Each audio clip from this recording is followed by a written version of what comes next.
শ্ৰী জীবেশ ৰায়।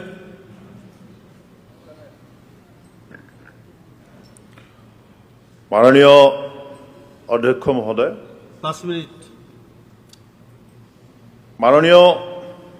মাননীয় সন্মানীয় মন্ত্ৰী অজন্তা নেক ডাঙৰীয়ানীয়ে সমষ্টি পুনৰ্নিৰ্ধাৰণ আৰু সংসদীয় ব্যৱস্থাত মহিলাৰ সংৰক্ষণৰ বিষয়টোৰ ওপৰত যি প্ৰস্তাৱ উত্থাপন কৰিছিল তাত মই অসম গণ পৰিষদ তথা NDAৰ হৈ পূৰ্ণ সমৰ্থন আগবঢ়াইছোঁ।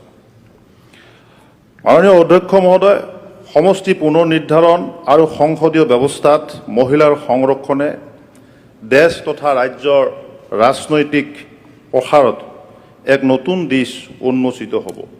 সংসদীয় ব্যৱস্থাত এই সমষ্টি পুনৰ্নিৰ্ধাৰণ প্ৰক্ৰিয়াই গণতন্ত্ৰক অধিক শক্তিশালী কৰাৰ লগতে সমাজৰ প্ৰতিটো শ্ৰেণীৰ ন্যায্য প্ৰতিনিধিত্ব নিশ্চিত কৰাৰ পথ সুগম কৰিছে। বিশেষকৈ নাৰী সবলীকৰণ আৰু নাৰীৰ বাবে 1/3 সংৰক্ষণৰ বিষয়টো আজি ভাৰতীয় গণতন্ত্ৰৰ এক ঐতিহাসিক অধ্যায়। বহু বছৰ ধৰি নাৰীসকলে সমাজ, শিক্ষা, স্বাস্থ্য, কৃষি, উদ্যোগ আদি সকলো ক্ষেত্ৰতে অসামান্য অৱদান আগবঢ়াই আহিছে।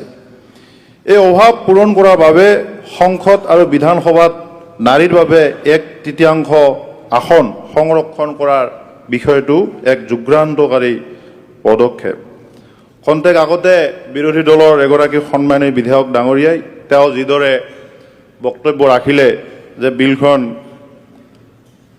বিৰোধী দলে যোৱাটো সময়ত বহুতো পুৰণি কথা ইতিহাস ৰচি এনেকুৱা দেখুৱাইছে যে তেখেতসকলে যেন এই নাৰীৰ অধিকাৰৰ যি সংৰক্ষণ, ৰাজনৈতিক সংৰক্ষণৰ বিষয়টো তেওঁলোকে ফালে টানি আনিব বিচাৰিছে।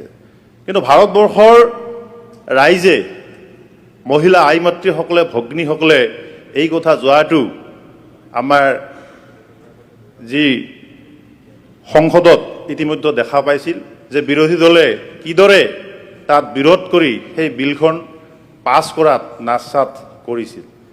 মোৰ যি সমষ্টি তাৰ কেইবাগৰাকী মহিলাই সেইদিনা উৎফুল্লিত হৈ আছিল যে আজি ঐতিহাসিক মহিলাৰ সেই সংৰক্ষণৰ বিলখন আজি পাছ হ'ব সংসদত, উৎফুল্লিত হৈ আছিল। আনকি তেওঁলোকে মানে আমাৰ যিটো কয় বোলে পাৰ্টি বা আমাৰ এই ধৰণৰ কিবা ফটকা ফুটাই যি উৎসৱ মুখৰ এটা পৰিৱেশ, সন্ধিয়াই আজি খানা দানা হ'ব।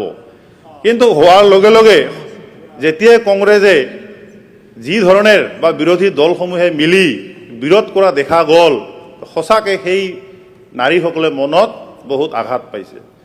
আৰু যাৰ কাৰণে পুনৰ এই বিলখন সদনত পাছ হওক আৰু অসম বিধানসভাৰ পবিত্ৰ মজিয়াত বিলখন যাতে পাছ হয় তাৰ কাৰণে আমাৰ মাননীয় মুখ্যমন্ত্ৰী মহোদয়ৰ নেতৃত্বত আমাৰ NDA চৰকাৰে আজি পুনৰ উত্থাপন কৰি ইয়াত গৃহীত কৰাৰ যি প্ৰস্তাৱ মাননীয় মন্ত্ৰী অজন্তা নেক ডাঙৰীয়ানীয়ে যি প্ৰস্তাৱ আগবঢ়াইছে, মই পুনৰ গৌৰৱৰ সৈতে পূৰ্ণ সমৰ্থন আমি আগবঢ়াইছোঁ। সমষ্টি পুনৰ্নিৰ্ধাৰণৰ পিছত এই সংৰক্ষণ ব্যৱস্থাত বাস্তৱায়িত হ'লে দেশৰ কোটি কোটি মাতৃ ভগ্নীৰ আশা আকাংক্ষা অধিক শক্তিশালীভাৱে বিধানসভা মঞ্চত প্ৰতিফলিত হ'ব। গাঁৱৰ পৰা চহৰলৈকে প্ৰতিগৰাকী নাৰীৰ কণ্ঠ নীতি নিৰ্ধাৰণত অধিক গুৰুত্ব লাভ কৰিব। আজি আই মাতৃসকল, ভগ্নীসকল পাকঘৰৰ পৰা ৰাজনীতিৰ মজিয়াত অনাটো আমাৰো দায়িত্ব আৰু কৰ্তব্য।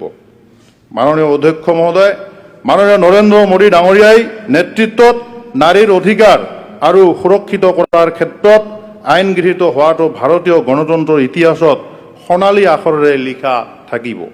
এই পদক্ষেপে কেৱল নাৰীৰ ৰাজনৈতিক অধিকাৰ সুনিশ্চিত কৰাই নহয়, আগন্তুক নতুন প্ৰজন্মৰ বাবে এক অনুপ্ৰেৰণাৰ দৃষ্টান্ত হৈ ৰ'ব।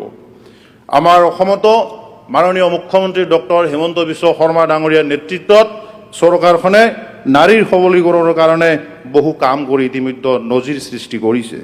আজি 40 লাখ আই মাতৃসকলৰ আত্মসহায়ক গোটক আজি মহিলা উদ্যমিতাৰ জৰিয়তে, অৰুণোদয় আঁচনিৰ জৰিয়তে আজি মহিলাসকলক অৰ্থনৈতিকভাৱেও আজি ন্যায় প্ৰদান কৰিছে। মহিলা সবলীকৰণৰ ক্ষেত্ৰত মাননীয় মুখ্যমন্ত্ৰীৰ নেতৃত্বত আজি মহিলা উদ্যমিতা যে আঁচনি লাভ কৰিছে তাৰ ফলত আমাৰ আই মাতৃ মহিলাসকলে ক্ষুদ্ৰ ক্ষুদ্ৰ উদ্যোগ গঢ়ি তুলি আজি নজিৰ সৃষ্টি কৰিছে। তাৰ লগতে আজি আই মাতৃ ভগ্নীসকলে যে আত্মসহায়ক গোট তাৰ জৰিয়তে কোনোবা হাঁহ কুকুৰা পালন কৰিছে, কোনোবা ছাগলী পালন কৰিছে, কোনোবা বিভিন্ন চিলাই ক্ষুদ্ৰ ক্ষুদ্ৰ উদ্যোগ গঢ়ি আজি স্বাৱলম্বীও হোৱা দেখা গৈছে। মাননীয় অধ্যক্ষ মহোদয়, গতিকে এই সংৰক্ষণৰ আইনখন অসম বিধানসভাত পবিত্ৰ মজিয়াত গৃহীত হওক, তাকেই মই কামনা কৰি মোৰ বক্তব্য শেষ কৰিছোঁ। জয় মা কামাখ্যা। Thank you.